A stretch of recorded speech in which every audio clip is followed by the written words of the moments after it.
Qué satisfacción tenerlos aquí una vez más. Lo que les voy a contar hoy no es un rumor, no es especulación. Es el retrato más claro y contundente del colapso total de una estructura que durante años se creyó intocable en territorio sinaloense. Los hechos recientes confirman lo que muchos ya sospechaban, pero nadie se atrevía a decir en voz alta. La línea de los Guzmán en Culiacán está completamente fracturada, desmantelada desde adentro y sin posibilidad real de recuperación. Lo que queda son puros cascarones vacíos, operando sin mando, sin recursos, sin lealtades y sin futuro. Esto es lo que está pasando en tiempo real, y los detalles son absolutamente contundentes. Arrancamos con todo. La ejecución que confirmó el derrumbe total ocurrió la tarde-noche del jueves 20 de noviembre, en el Panteón de Bacurimí, una zona ubicada cerca de la salida norte de Culiacán. Juan Alberto, conocido en el ambiente como el Perla o Perlita, fue localizado y neutralizado en una operación que, según testigos de la zona, fue completamente quirúrgica. Varios hombres armados ingresaron directamente a una de esas tumbas tipo capilla, de las que se utilizan para velorios privados y reuniones familiares, como si tuvieran la ubicación exacta marcada en un mapa. Lo encontraron ahí adentro, sentado, completamente confiado, sin escolta visible, sin equipo de protección y aparentemente sin armas porque no se reportaron detonaciones de su parte. No hubo resistencia, no hubo defensa, no hubo nada. Y aquí viene lo verdaderamente revelador de toda esta situación. Esa zona ya no pertenece a la estructura de los Guzmán desde hace varios meses. Bacurimí y todos los sectores aledaños pasaron a control de fuerzas contrarias tras los enfrentamientos que se han registrado este año. El Perla entró caminando a territorio enemigo, como si todavía estuviera en el Culiacán del 2019, cuando su gente dominaba las calles y tenía el control absoluto de la plaza. Ese error de cálculo, esa confianza mal depositada, le costó absolutamente todo. Para dimensionar lo grave de la situación, hay que entender cómo se mueve un jefe real cuando tiene estructura funcionando. Un mando de verdad no se mete solo a un lugar así de expuesto. Lleva mínimo 3 o 4 patrullas propias con equipo pesado dando vueltas en el perímetro. Tiene punteros distribuidos en puntos estratégicos, vigilando cualquier movimiento sospechoso. Manda gente adelantada para verificar que el área esté limpia antes de entrar. Lleva chaleco, armamento personal y comunicación directa con su gente. Está listo para reaccionar si algo se pone mal. Pero el Perla no hizo nada de eso. Este hombre se metió a la boca del lobo completamente solo, bajo perfil, sin apoyo visible, aparentemente desarmado. Se movió como civil cuando supuestamente era figura operativa importante. Y eso solo significa una cosa. Ya no tenía estructura que lo respaldara, ya no tenía gente que le cubriera la espalda, ya no tenía el poder que alguna vez tuvo. Un día antes de su neutralización habían capturado al 24 Chimal en Porto Alegre, misma zona norte de la ciudad. 2 golpes consecutivos en menos de 48 horas contra figuras operativas de la misma línea. Y lo más llamativo, lo que más evidencia el colapso, fue el silencio absoluto que siguió a estos eventos. Ninguna reacción visible, ningún movimiento de respuesta, ninguna patrulla salió a buscar responsables, ningún retén se levantó, ninguna zona se calentó. Silencio total y absoluto. Nada.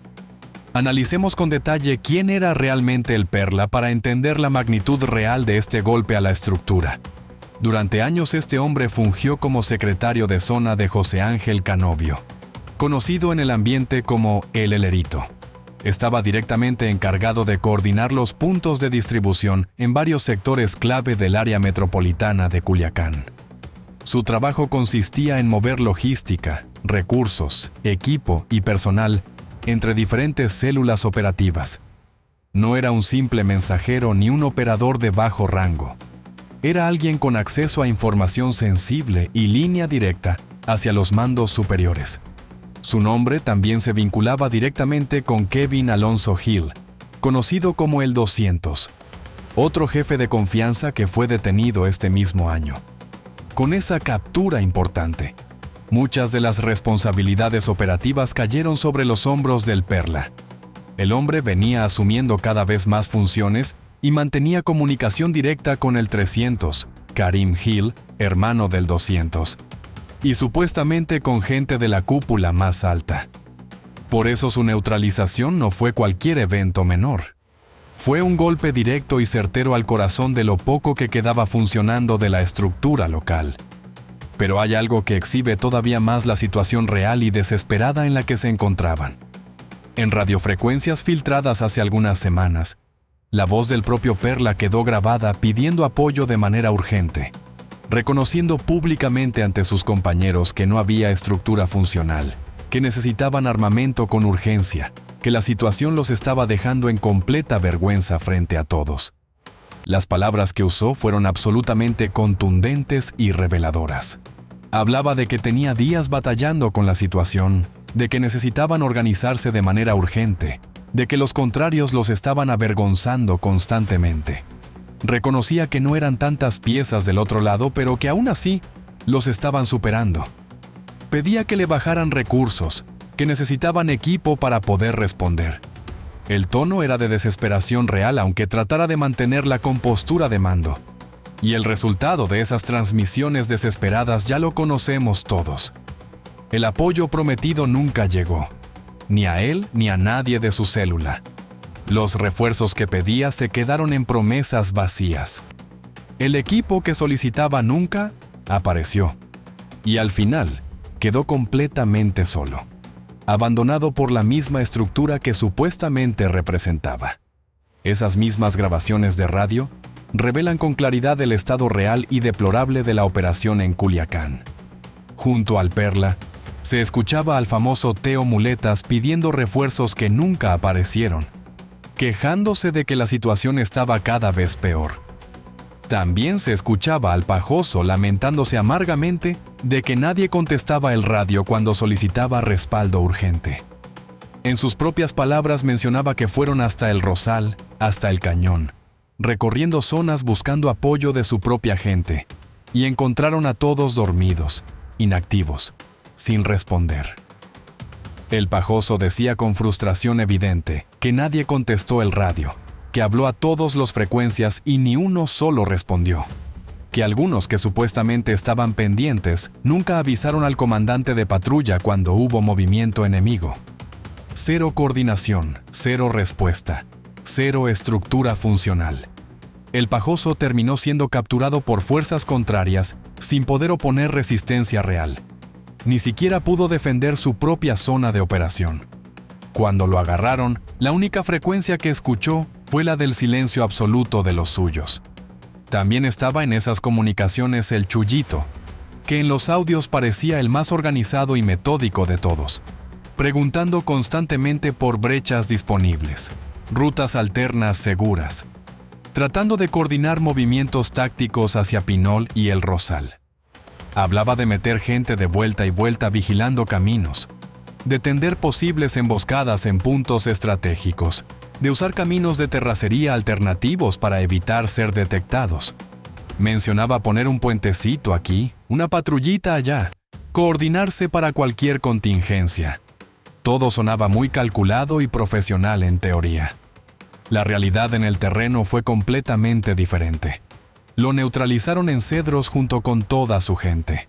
Quedaron tendidos sin poder ejecutar ninguno de esos planes que sonaban tan organizados en el radio. Ni la brecha alternativa, ni los puntos de vigilancia, ni las supuestas emboscadas lo salvaron de nada. Pura teoría sin capacidad real de ejecución. Y luego está el caso más llamativo e irónico de todos los que aparecían en esas frecuencias.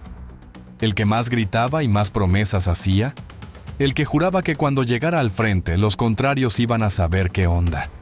El que decía con absoluta seguridad que con su sola presencia el enemigo saldría corriendo del puro miedo.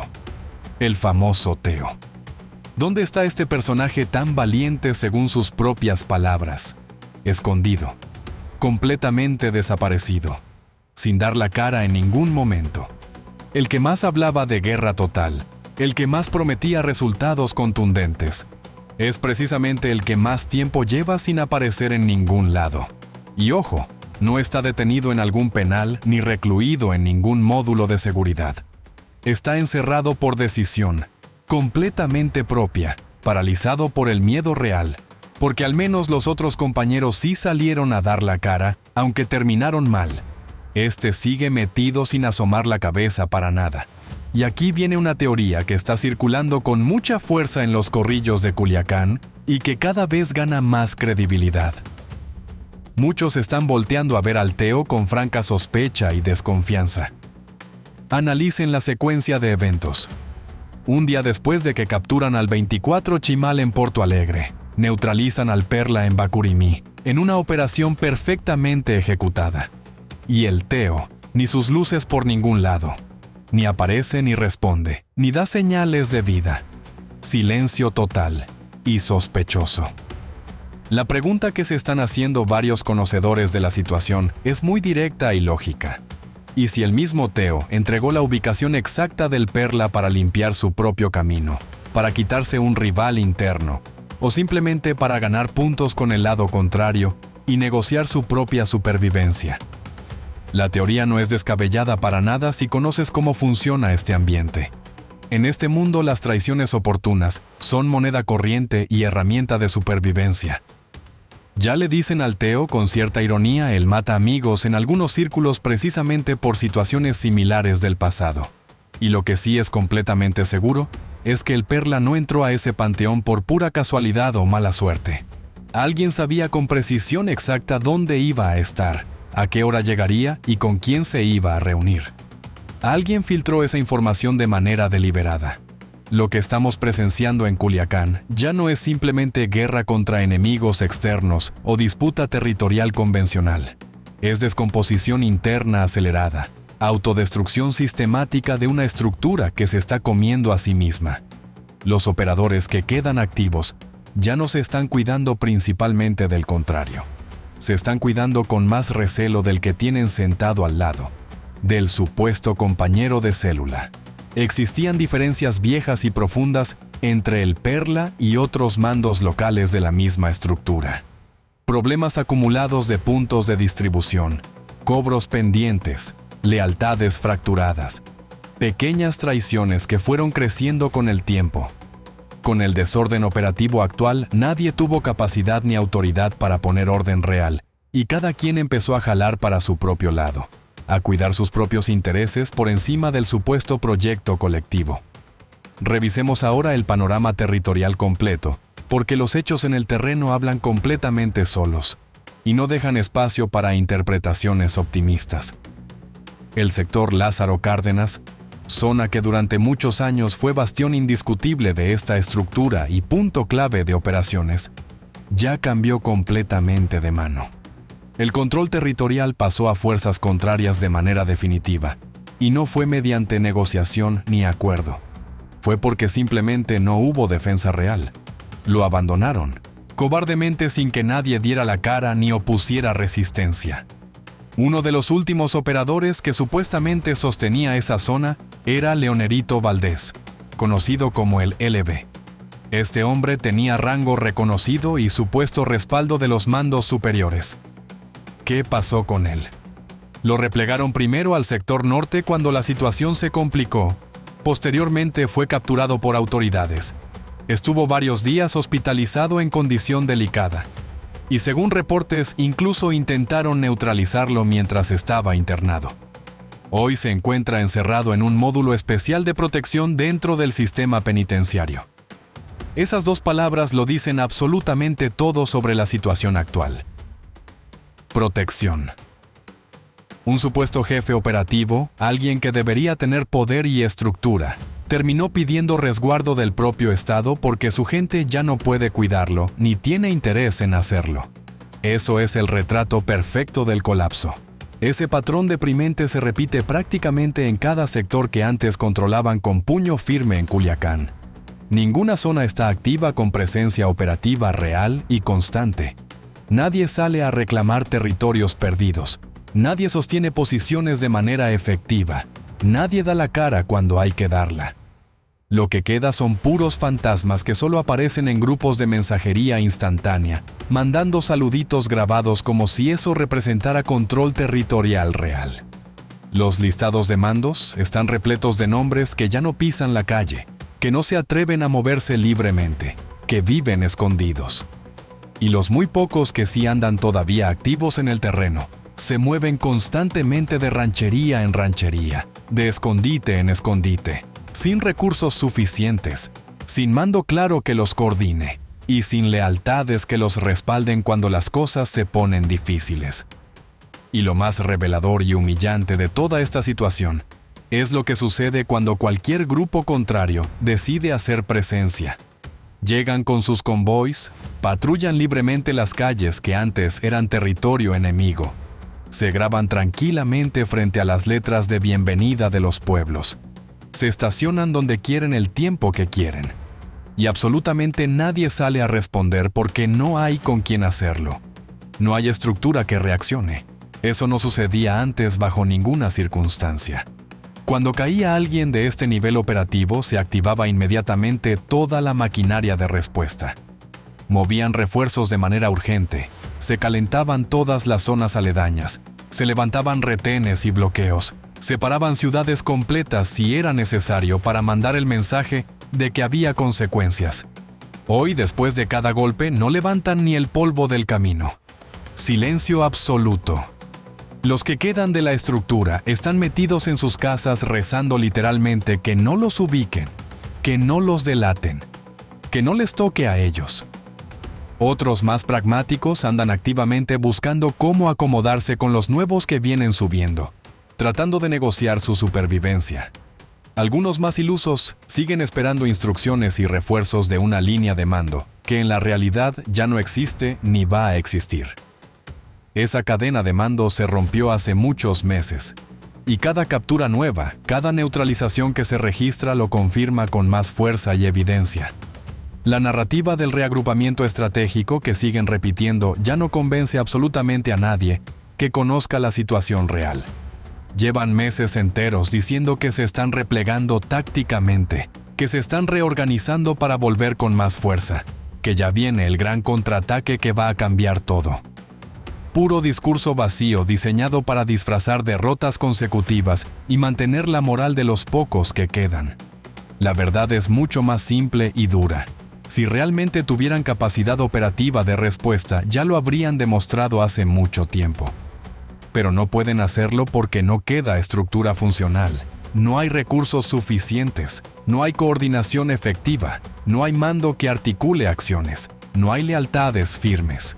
Solo queda el cascarón vacío de lo que alguna vez fue una línea poderosa. Y aquí viene la información que muchos operadores no quieren escuchar, pero que representa la realidad cruda del momento actual. La gente de arriba, los mandos principales, ya entendieron perfectamente que la base local sinaloense no responde cuando debe responder, no pelea cuando hay que pelear, y no obedece las instrucciones que se le dan.